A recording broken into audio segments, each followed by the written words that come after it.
So hello students, आज हम जिस टॉपिक के बारे में बात करेंगे उसका नाम है chromatography and it is one of the most important topic in UGC net. तो चलिए समझते हैं कि क्रोमेटोग्राफी जो टॉपिक है इसका मतलब क्या है। तो क्रोमेटोग्राफी जो है वो दो वर्ड से बना है, क्रोमा और ग्राफी। तो जो ये क्रोमा वर्ड है वो एक ग्रीक वर्ड है जिसका मतलब होता है कलर। और जो आपका ग्राफी है, ग्राफी का मतलब होता है राइटिंग। मतलब पहले ऐसा माना जाता था कि ये आपका एक कलर राइटिंग है, but this is not the way. Why? Because chromatography is totally a different topic. तो क्रोमेटोग्राफी जो है वो एक ऐसी टेक्निक है, ठीक है। इससे हम क्या करते हैं, इससे हम किसी भी चीज का सेपरेशन करते हैं। सेपरेशन मतलब होता है किसी चीज को अलग अलग अलग अलग करना। जैसे अगर आप चाय बना रहे हैं तो चाय में हम लोग क्या डालते हैं, दूध डालते हैं, चाय पत्ती डालते हैं। तो अगर हम लोग इसको अलग करके देखेंगे तो इनके कंपोनेंट्स को अगर हम सेपरेट करते हैं, ठीक है, इंडिविजुअल कंपोनेंट्स में, तो इसे हम क्रोमेटोग्राफी बोलते हैं। लेकिन उन दोनों फेजेस में क्या होगा, एक इक्विलिब्रियम होगा। अब इसमें ना जनरली क्या होता है, जैसे कि अगर हम चाय की बात कर रहे हैं, जैसे आप सबसे इजी आपको एग्जांपल बताती हूँ चाय का। तो चाय को अगर आप सेपरेट करेंगे उसके कंपोनेंट को, तो क्या क्या बचेगा, चाय पत्ती, है ना। चाय पत्ती के अलावा क्या क्या बचेगा, शुगर, कुछ लोग अदरक भी डालते हैं। तो ये क्या हो गए, ये इसके कंपोनेंट हो गए। और चाय क्या हो गया, चाय एक मिक्सचर हो गया। अब एक और इजी एग्जांपल, आप लोगों ने बचपन में किया भी होगा एक्सपेरिमेंट, जैसे कि एक हमारा, हम लोग यहाँ पे इंक ले लेते थे, यहाँ पे हमने सॉल्यूट को लिया, कुछ टाइम के लिए छोड़ देते। तो ये जो सॉल्यूट होता था, ये जब ऊपर जाता था तो इस, जब ये इंक के कांटेक्ट में आता था तो ये कई इंक अपने कंपोनेंट में सेपरेट हो जाता था। तो कंपोनेंट्स मतलब होता है वो चीज जिससे कि वो मिक्सचर पूरा मिलके बना हो। तो क्रोमेटोग्राफी उस टेक्निक को बोलते हैं जिसमें हम सेपरेशन करते हैं उन मिक्सचर को उनके इंडिविजुअल कंपोनेंट में, बट उन सभी फेसेस में एक इक्विलिब्रियम जरूर होगा। अब हम किन दो फेजेस की बात कर रहे हैं, चलिए ये भी डिस्कस कर लेते हैं। तो इन दो फेजेस का नाम है स्टेशनरी फेज और एक का नाम है मोबाइल फेज, ठीक है। अब इसको आप समझेंगे कैसे, सबसे बेस्ट एग्जांपल ये है कि जैसे मान लीजिए कि आपने रोड देखी होगी, है ना। तो रोड के ऊपर क्या चलती है, गाड़ी चलती है। तो ये जो रोड है ना, इसको आप मान लीजिए स्टेशनरी फेज और इसको आप मान लीजिए मोबाइल फेज।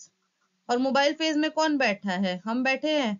हम मतलब कौन हो गए, हम कंपोनेंट मान लीजिए। तो इसमें यही होता है कि जो आपका मोबाइल फेज होता है ना, वो स्टेशनरी फेज के ऊपर चलता है कंपोनेंट को लेके, है ना। अब ये जो स्टेशनरी फेज होगा वो या तो सॉलिड भी हो सकता है, जेल भी हो सकता है, लिक्विड भी हो सकता है। और जो आपका मोबाइल फेज होता है वो आपका लिक्विड या गैसियस हो सकता है। और ये देखिए, ये आपका किसके ऊपर चलेगा, स्टेशनरी फेज के ऊपर चलेगा। याद रखिएगा कि जो स्टेशनरी फेज है ये रोड हो गई, मोबाइल फेज क्या हो गया, ये आपकी गाड़ी हो गई, कार हो गई, स्कूटी हो गई, बाइक हो गई, आपको जिसका शौक है आप उसको बना सकते हैं मोबाइल फेज।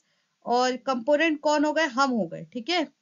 अब यहाँ पे एक चीज और नोट करने वाली है कि जो स्टेशनरी फेज है वो स्टेशनरी है। स्टेशनरी मतलब जो आप चीजें चले ना, है ना, जो चलती ना हो चीजें।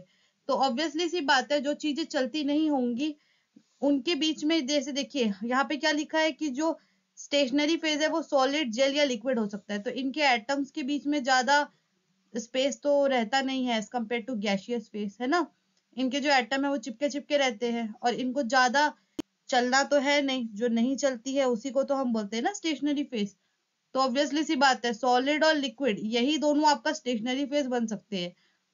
और दूसरा मोबाइल फेज, मोबाइल फेज कौन हो गए, जो आपका दिन भर दौड़ते हो, है ना। तो ये आपका लिक्विड या गैस होगा, है ना, जो कि आपका स्टेशनरी फेज पे चलेगा। तो इसको हम ऐसे भी याद रख सकते हैं कि जिनके बीच के जो स्पेस कम है एटम के, ठीक है। जैसे गैस में सबसे कम सबसे ज्यादा स्पेस होता है कोई भी एटम्स जैसे हो गए, है ना, सबसे ज्यादा, तभी तो वो एक दूसरे के कांटेक्ट में नहीं आते, इसलिए तो वो आपको लाइक दिखते भी नहीं है ना।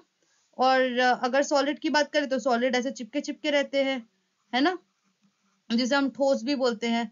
तो ये आ गया आपका स्टेशनरी फेस, ये चलेंगे कैसे जब इनके बीच में स्पेस ही नहीं है। लेकिन गैस, गैस तो उड़ सकते हैं, वाई, बिकॉज इनके बीच में स्पेस ही स्पेस है। तो हम ऐसे भी एक तरीके से याद रख सकते हैं। टेक्निक तो अभी हम बात करेंगे कि कौन से फेज में क्या स्टेशनरी फेज यूज होता है, क्या मोबाइल फेज होता है। तो सबसे पहले बात करेंगे लिक्विड सॉलिड, है ना। तो लिक्विड सॉलिड है तो डेफिनेटली सी बात है, लिक्विड कहाँ पे आएगा, मोबाइल फेज में आएगा, और सॉलिड कहाँ पे आएगा, स्टेशनरी फेज में आएगा। अगला है लिक्विड, लिक्विड ये तो समझ में आ रहा है नाम से ही, तो लिक्विड और लिक्विड इसमें तो दोनों वही होंगे। पेपर की बात करें तो पेपर में भी लिक्विड लिक्विड ही होगा, है ना। और टीएलसी में तो आप सभी को पता है या तो लिक्विड होगा या तो सॉलिड होगा, इट डिपेंड। और मोबाइल फेजेस में लिक्विड होगा।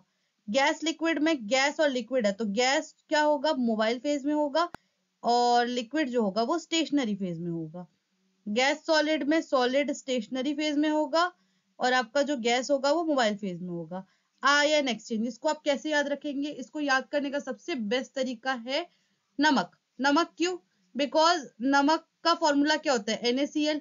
नमक को आप पानी में घोलेंगे तो वो अपने आयंस में डिसोशिएट हो जाएगा, Na+ और Cl-। नमक से आप याद रख सकते हैं कि नमक क्या होता है, सॉलिड होता है, और पानी क्या हो गया, लिक्विड हो गया। तो ऐसे आप याद रख सकते हैं कि आयन एक्सचेंज में सॉलिड स्टेशनरी फेज है, लिक्विड मोबाइल फेज है। और जेल में तो समझ में आ रहा है कि सॉलिड मैट्रिक्स यूज होता है, स्टेशनरी फेज, और लिक्विड आपका मोबाइल फेज होगा। So I hope you have understood this topic.